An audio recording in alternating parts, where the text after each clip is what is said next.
Porzingis is one-on-one. He spins. He dunks. Wow. Three-pointer by Porzingis. Good. Oh, baby. Oh, jump shot by Carmelo is short. And Porzingis above everybody. Dunks it home. Galloway for three. No, not that time. And Porzingis stuffs it home. He scraped the ceiling. Wow. Down low to Porzingis. He puts them off shot and hits. This crowd is roaring.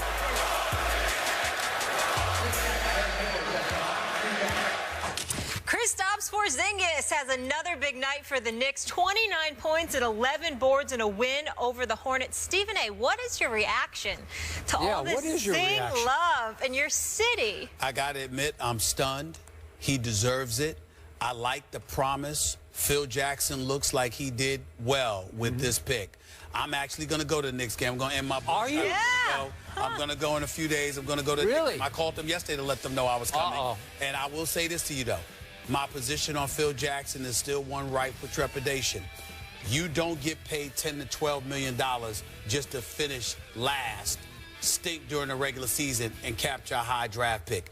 As an executive, with his cachet, his name recognition, you have to show me you can go out there and recruit a marquee free agent. Otherwise, you ain't no different than Sam Hinkie in Philadelphia, who couldn't recruit anybody out of a paper bag. He's just trying to build off of the draft. So are you willing to admit that the future is suddenly now for your Knicks thanks to a 20-year-old I wouldn't say who's 7'3" I wouldn't say the future is now. What I would tell you is that I like Porzingis a lot. 29 and 11? Well, that's against Charlotte, but Did you see the like dream shake? I like him a lot. See the putback dunks? I saw it. See the easy threes? I saw it's a little bit awkward. Got to put some weight on his bones. You'll see what happens. Do you realize he's putting pressure on Melo to live up to Porzingis? Yes, he is, and I like that. I like that. I'm very pleased with what I'm seeing for the New York Knicks. I want to state for the record, you should go and support the Knicks. My boycott is over. One thing for me, please take a selfie with Porzingis. Please, please send us that. That was our Chris Carter earlier today on Mike and Mike, speaking out about the lack of recognition for white NFL receivers. We welcome in Brian Dawkins to the desk. Good to see you. Good to see you as well. All right, Brian, so do you agree with CeCe's comments here? I hear what he's saying, but on this one I have to disagree. Okay. I think that if you look at Wes Welker and Edelman, I think that a lot of it, I think Tom Brady takes away from what they do. I think sometimes even goes with Peyton Manning with some of his receivers. Because of what Peyton is, as great as he is, they say that you can just put anybody in those offenses and they'll have success. I think that when you look at the receiver position, for whatever reason, it's become, well, I do know the reason, but because of the athletes that are at the position, the receivers, the brothers, they are able to do things on a consistent basis on the outside to exploit some of the coverages that goes up against them with today's rules, the way that things are today. I think that if you look at Jordy Nelson, I think he is one of the exceptions because he has that athleticism. He can actually get off the line of scrimmage. He can stretch the field. He has the speed. He has the ability to do some of those things. I don't think it, but I really don't think it's discrimination. It reminds me of the cornerback position. And I was really trying to think, when was the last time I can remember having a white cornerback? You got to go way back. Think about it. Like, when was the last time? And I don't think it's because of, you know, cornerbacks, white guys, you know, we're prejudiced against those guys. You're just saying the facts. Just saying the athletes, right? more of the athletes are apt to be African Americans at that position. But I don't think that the guys are not getting the credit. I think they're getting the credit.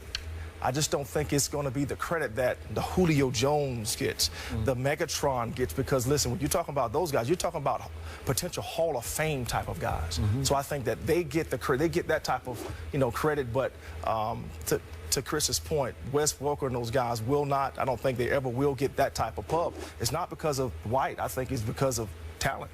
Well, that's basically what I said, and I think that when you look at it from the point of what Chris Carter was saying, I get where he's coming from, but there's a couple of sides to this.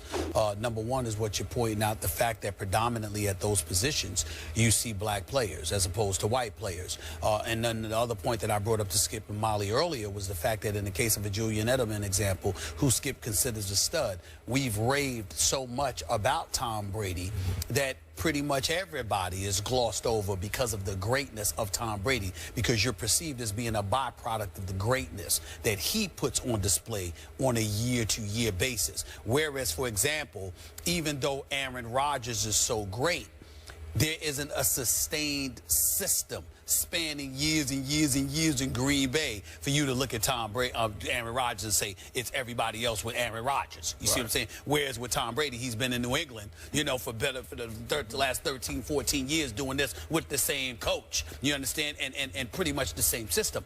So you look at it from that perspective, and obviously that factors into the equation as well. And then we can take it to another level. Like, for example, we see Matthew Stafford. But he's throwing the Megatron. Yes, he is. When Megatron doesn't seem to be Megatron, where does Detroit's offense go?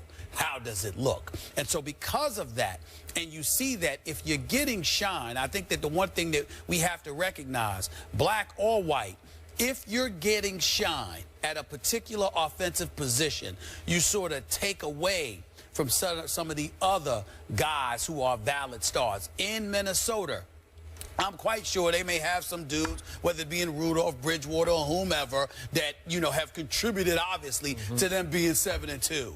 But all we think about is AP. Adrian Peterson. Yep. And especially in the NFL, with that shield, helmets on, shoulder pads, equipment, people not having a personal relationship with you from a visual perspective because you're wearing that equipment and this sort of hides your identity, combined with this fixation on promoting the shield and those 3 letters, all of those things added to the fact that there are particular athletes who get the most shine. I think all of those play a role in diminishing the sizzle that the white receivers could potentially get. But it ain't many of them, and that also is a reason why. Can I add to that also? When you go into a game and you're going to prepare for a team, as a defensive coordinator, as a defensive player, we look at receivers and say, okay, who do I have to roll coverage to because of their greatness, because of how the team either uses them? For instance, Randy Moss, all right? When he was in his heyday, there's only so many guys I gave that type of respect to line up maybe 15 yards deep instead of 10 to 12. It's because of what he can do. So, again, I think because of the talent, you look at things a little different. You see, we've seen things a specific way for so long, and it's been those guys outside, Megatron, those type of guys, that now we're getting more of the long linear type receivers instead of the short, quick receivers, and some of the white guys are the short, quick receivers, and they work in the slot better. Well, Skip, to piggyback off of his point, remember Barry Sanders running back for the Detroit Lions. With other people, you look at guys, and, you know, you had this dude, the Hitman, or somebody like him, playing against Barry Sanders at that time, playing against anybody else. You're trying to cave their chest in. You're trying to smash them. With Barry Sanders, you literally found yourself trying to stand in your lane and saying, okay, let me just make sure I control this gap, because he was so elusive. He would embarrass you with the jukes that he would put on you. So his talent made you scared to come at him full throttle because he could embarrass you. That kind of ability. So I'm hearing this conclusion, that it's not discrimination as you see it. Right. It's simply the white receivers don't deserve that much credit because they're not that good. Is that fair? I'm not saying deserve the credit. I'm saying get the type of shine, as he put it, that some of the black players have. But you're saying because they but they're just not as good, right? Is that a conclusion? Well, they're not playing the position. Okay. There are 2 freaks to me who are white wide receivers. Jordy Nelson. And I put Jordy Nelson in because remember, he's 6'3", 217 and runs 4.5. Okay, that's big time. I'm not saying he's Megatron.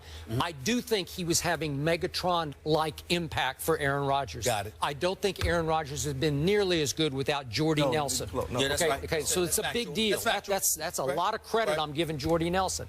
I think Julian Edelman is a little freak. He's not as big. Again, about 6 feet tall, maybe 200 pounds. But listen, he is 4'5". He has rare quickness and reasonably great speed downfield. They can split him outside, and he can run by people too. I'm not saying you roll coverage to him, but he can hurt you by running by people. Let me ask you this, because you actually are better to answer CC's proclamations than either Brian or myself with the question I'm about to throw at you. You talk about Julian Edelman and how much of a little freak he is. Stephen A., I'm sorry to cut you off. Hold that thought and that question. We have to go to break really quickly, but we're going to stay on this subject and come right back to it. More in just a minute. The Welcome back into First Take. Brian Dawkins is still here with us, and let's pick up where we left off. Stephen A., you had a question for Skip. I had a question because based off of what Chris Carter said, I think more so than Brian Dawkins or myself, Skip, you're the perfect person to answer this question. When you talk about Julian Edelman being that stud, but not being recognized, because that's what Chris Carter was alluding to, how responsible does somebody like even yourself feel, considering the fact that you rave so much about Tom Brady, knowing that potentially it could be rationale for how Julian Edelman gets reduced, simply because the greatness of Tom Brady is elevated above all things? But I've told you for years. You have. I thought Welker was more a product of Brady than this kid. Right. Because this guy, as he's emerged, Edelman, he's his own man to me, because he will get in anybody's face down the field. He will make noise. He is that guy. He is a fire starter. He is helping Brady. He's helping make Brady as much as vice versa. You've always made that point, but stay with me on this, Brian, because what I'm asking you is, because of how much you rave about Brady, how much of an issue do you think the media, including yourself, plays in the fact that Edelman, there may be validity to Chris Carter's comments because of how much Brady is so elevated? Because when I hear you talk about Edelman, I'm not going to lie to you. Even to me, it's an afterthought, because I remember you saying that everybody's a product of Brady's greatness. Could we conclude that if Edelman were black, that he would also be being discounted as a product? Absolutely. That's what I'm saying. I'm with you on that's that. what I'm saying. Okay, that well could be the case. The only person that will not ever be is Randy Moss. That's a good point. Because of who he is. And again, when we start talking about these individuals, these being Randy Moss type guys, that's once in a lifetime type of dude. These are not the dudes to come along all the time. Right. And believe me, when you have GMs and they sit and watch film and they're trying to get personnel, you best believe they're not saying, okay, because this guy's a white guy, I'm not going to bring him on the team. Nobody's accusing them of that. They're not doing that. Yeah, right. On the other side of it, when guys step on the football field, the respect factor, and I'm speaking from a player's perspective, a respect factor for a player in a system goes a long way. It does. But then you just have those special guys that step outside of the system and begin to do things that the system did not teach it, teach them to do. Yep. This is what I'm talking about when you start talking about some of the brothers that have done it for a consistent basis outside. Right. And I think Jordy Nelson is second echelon of what you're talking about. Yes. He's not in the top. He's not in that Randy Moss, Megatron, Julio, whoever you want to throw up in, Des Bryant. He's not there, but he's second echelon as an impact wide receiver. And the only other starting wide receiver I know, and I brought him up, is Eric Decker. They're about the same size and same speed, but Eric Decker obviously is not Jordy Nelson. And then if we just look at the numbers, there are about 4 other slot receivers who are white, right? You got Edelman, Amendola now, obviously replacing Edelman. You got Cole Beasley in Dallas, and you got what's left of Wes Welker now playing for the Rams. And after that, I don't know anymore. So the facts are the facts. It's just, there just aren't very many. Yeah. They're not. But again, I guess back to Chris's point, are they getting the credit for being? And I think that they are. I think that the guys that do it, do it well, get credit. I think they do, but I think that the ones who don't, that may deserve it, is because of the greatness of a teammate that has such a profound impact that you can't help but gloss over it, because Patriots are about next man up. Even no matter who goes down, because we got the ninja, we got Tom Brady. Enough said. And when that happens, that is what Brady contributes to that's the shadow over those guys. That's what I think. We'll leave it there. Brian, thank you so much for being with us. Appreciate it. We have a white NBA player who's certainly getting the love in New York. New York Daily News with the headline, Zing Sanity. Stephen A. loves it. Porzingis taking Molly will not be on the show in the future. So what does Stephen A. She brought this up just to annoy me. Sanity in NYC. Miss Connecticut. You do have that power. Trying to talk junk.